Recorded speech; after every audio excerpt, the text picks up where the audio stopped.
Dear friends, मैं doctor Mahendra Saran और स्वागत हमारे यूट्यूब चैनल इंग्लिश लिटरेचर में।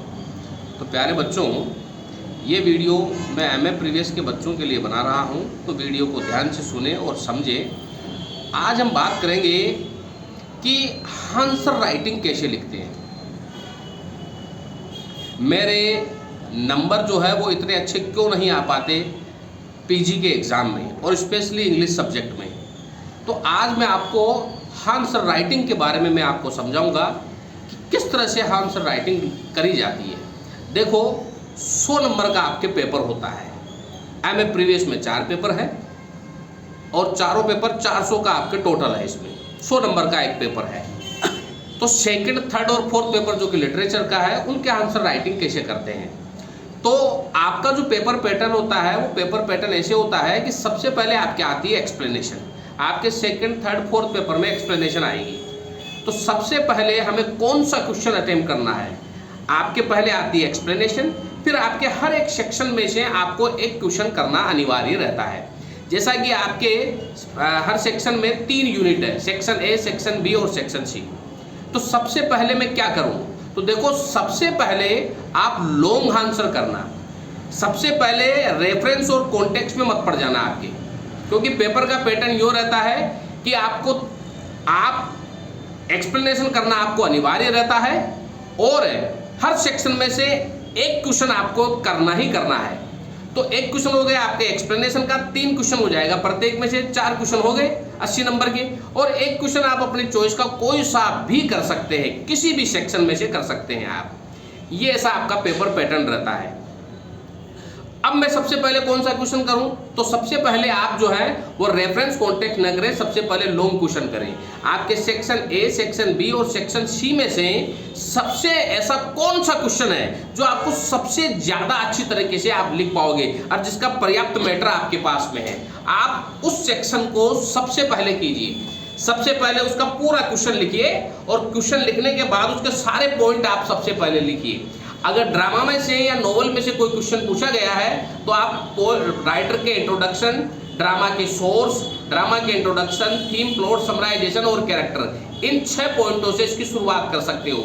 फिर आप ड्रामा कौन सी थीम में लिखा गया है, ड्रामा का लिखने का कवि का उद्देश्य क्या रहा, ड्रामा कौन सी स्टाइल में लिखा गया है, कौन सी क्या लिखा गया है, ड्रामा में क्या स्ट्रगल हुआ है, क्या नहीं, कौन से एक्सीडेंट हुए हैं, उन सारों को लिखते हुए आप लास्ट में कंक्लूजन और क्रिटिकल कमेंट के साथ में ड्रामा को समाप्त करेंगे। यानी कि कहने का मतलब आपको ड्रामा, अगर ड्रामा में से या नोवेल में से कोई क्वेश्चन पूछा जाता है, क्योंकि आपके सेकंड पेपर में जो है वो सारे के सारे ड्रामा है, सेक्शन ए, सेक्शन बी और सेक्शन सी।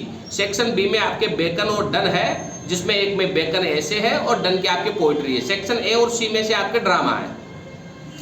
तो आप इसकी डिटेल में स्टडी करें। ड्रामा के और नोवेल के आंसर राइटिंग के लिए ये जरूरी होना चाहिए कि आपको उसकी डिटेल पूरी अच्छी तरह से आती हो, ताकि आप उसका डिस्क्रिप्शन अच्छे तरीके से दे रखें। और अगर कॉपी को अच्छे तरीके से विद पॉइंट से लिख करके और विद अच्छे डिस्क्रिप्शन करके आप उसे लिखोगे तो आपकी मार्किंग बहुत शानदार होगी, आपके नंबर बहुत अच्छे आएंगे।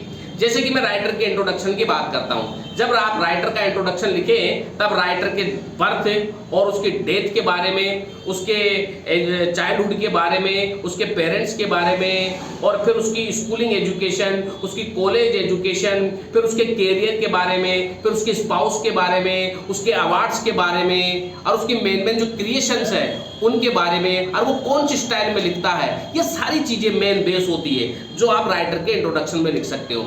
और इंट्रोडक्शन अबाउट द ड्रामा की अगर मैं बात करता हूं, तो इंट्रोडक्शन का जब ड्रामा आप लिखें तो ड्रामा कब लिखा गया, कितने पार्ट में ड्रामा लिखा गया है, ड्रामा का बेस क्या है, सोर्स क्या है, और ड्रामा कब लिखा गया, ड्रामा की कैरेक्टराइजेशन कैसी है, ड्रामा के कैरेक्टर कवि ने कहाँ, राइटर ने कहाँ से लिए हैं, ये सारी चीजें आप ड्रामा के इंट्रोडक्शन में जरूर लिखें। यानी कि मेन फैक्ट चीजें लिखें। समरी को आप ज्यादा लंबी न करें, समरी आप छोटी रखें। लेकिन जब ड्रामा में अगर कोई ट्रेजेडी है, कोई लव अफेयर है, या कोई चिटिंग गैम्बलिंग का कोई है, या ड्रामा किसी से आप इंटरलिंक करते हैं, तो वो सारी चीजें आप लिखें। कुछ पॉइंट ऐसे होते हैं जिनमें प्लॉट में सब प्लॉट बना करके लिखे जाते हैं, तो इस तरह से डिटेल में लिखे ताकि आपके नंबर आए। और ध्यान रहे जो मेन जो चीजें हैं, जो मेन हाईलाइट्स हैं, आप उनको अंडरलाइन कीजिए, या तो पेंसिल से कर लीजिए या ब्लू पेन से कर लीजिए ताकि वो हाईलाइटेड रहे, और विद पॉइंट के साथ लिखिए। और पोइट्री के आंसर कैसे लिखोगे, और पोइट्री का जब आप आंसर लिखोगे तो पोइट्री, देखो मैंने आपसे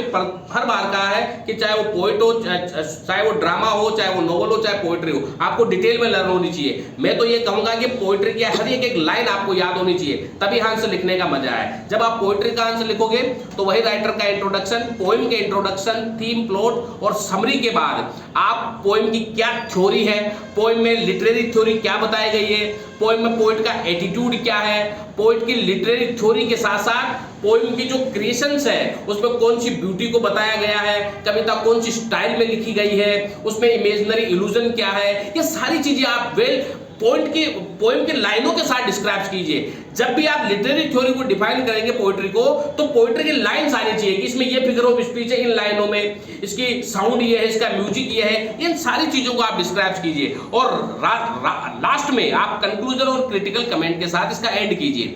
अगर आप इन चीजों को फॉलो करोगे आपके बहुत अच्छी मार्किंग होगी। तो ये चाहे वो एमए प्रीवियस का बच्चा हो, चाहे एमए फाइनल का बच्चा हो, इसी तरह से आपको अपनी आंसर राइटिंग लिखनी है और डिटेल में लिखना है और डीप स्टडी आपकी होनी चाहिए हर कंटेंट के बारे में। इस तरह से आप पढ़ें और सिलेबस आपके दिमाग में फिक्स होना चाहिए, चाहे वो प्रीवियस का बालक हो चाहे फाइनल का बालक हो, आपको सिलेबस का पूरा पता होना चाहिए। राइटर के बारे में, पोइट के बारे में आपको डिटेल पूरी पता होना चाहिए, आपकी मार्किंग बहुत अच्छी होगी। और जो बच्चे असिस्टेंट प्रोफेसर बनने का सपना देख रहे हैं वो बच्चों को तो बहुत डीप में स्टडी करनी चाहिए ताकि लिटरेचर के प्रति उनकी कमांड बन सके। तो मैं प्यारे बच्चों, एमए प्रीवियस और एमए फाइनल के बच्चों के लिए हम वीडियो बनाते हैं। फिर भी आपको किसी भी प्रकार की जानकारी आपको लेनी है, किसी भी प्रकार का कोई आपके डाउट्स है तो वो जरूर मेरे से पूछें। और जैसा कि मैंने कहा था, कुछ यूनिवर्सिटीज में अब सेमेस्टर सिस्टम लागू कर दिया गया है, जैसे कि शेखावाटी यूनिवर्सिटी के बच्चों के लिए। तो मैं शेखावाटी यूनिवर्सिटी के बच्चों के लिए एमए प्रीवियस के अलग से वीडियो बनाऊंगा जिसमें मैंने फुल सिलेबस उन्हें बताऊंगा और फिर मैं उन्हें डिटेल में समझाऊंगा कि कैसे स्टडीज की जाती है। और जिन छात्रों के पास में मैटर नहीं है वो बच्चे यहाँ से नोट्स ले सकते हैं। उन्हें प्रिंटेड नोट्स और क्लास नोट्स यहाँ पे पीडीएफ में उन्हें मिलेंगे, बहुत ही कम प्राइस में मिलेंगे, जो एग्जाम के लिए उनके लिए बहुत फायदेमंद होंगे। मेरे फोन नंबर है 9928669902 8963043837।